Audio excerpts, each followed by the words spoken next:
Hello and welcome. In today's lesson I am going to show you how to make rows and columns of the selected cells highlighted by using conditional formatting formula and the simple macros. First, I will show you how to use the conditional formatting formula method. In your worksheet, select the entire cell ranges that you want to apply the conditional formatting. Then go to Home tab and select the Conditional Formatting option. Then choose New Rule option. From the Select a Rule Type window appears, choose the last option to enter formula. Copy and paste the formula I wrote down in the description. I will explain how this formula works at the end of this video. Next, click the Format option and specify the format to emphasize when the cell is selected. In Fill, change the fill color that you wish to highlight. I will choose light blue color. Make the border dark blue. Finally, change the font style to bold. Click OK to finish and apply. After selecting a cell, press the F9 key from the keyboard to highlight the selected cell. Here, the F9 is a shortcut to recalculate the conditional formula. This shortcut is the same as Calculate Now option in the Formula tab.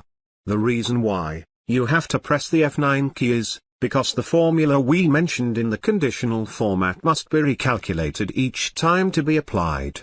If you don't press the F9 key each time, how do we highlight the selected cell in real time, when a cell is selected?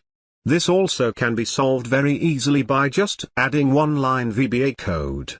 Let's see how we can do this.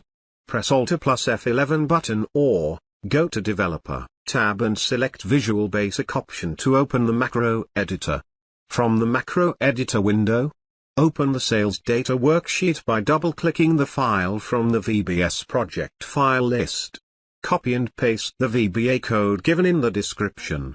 In this code, if at least one conditional format is applied to the selected cell, the VBA statement recalculates the sheet. Save and close the VBA editor. Now you can, each time you select a cell range, the corresponding rows and columns are highlighted without pressing F9 key. Okay, now let us see the working principle of the formula used in the conditional formatting. I have written the formula in the separate worksheet here. Let's look at the difference between the row function and the cell function. The function returns the row number of the current cell. As I entered the function in each cell returns the current cell row number. On the other hand, if you use row as an argument of the cell function, the cell function returns the row number of the currently active cell. For example, if I select A4, pressing F9 key displays the row number of the currently active cell. Select cell A7 and press F9 to return 7. The column function with cell function also works the same.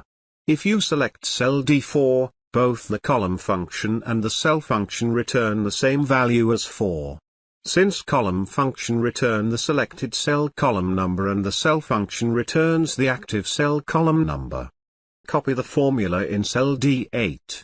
Then, select again and press F9 key. Now the formula returned the values.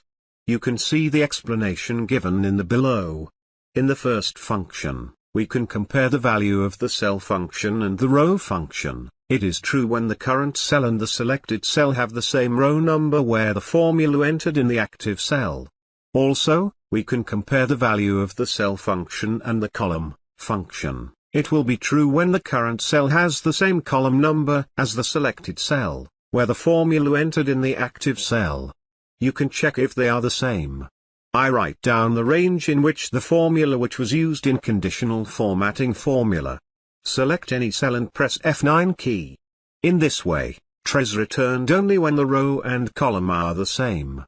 If you put this formula in the conditional format, true is returned only when the row and column are the same. When true is returned, the conditional formatting is applied. If you have any question about this lesson, please leave a comment in below. Thank you for watching, and if you find this tutorial useful, please hit the like button and subscribe to my channel for more useful Excel tutorial. I will see you in the next video.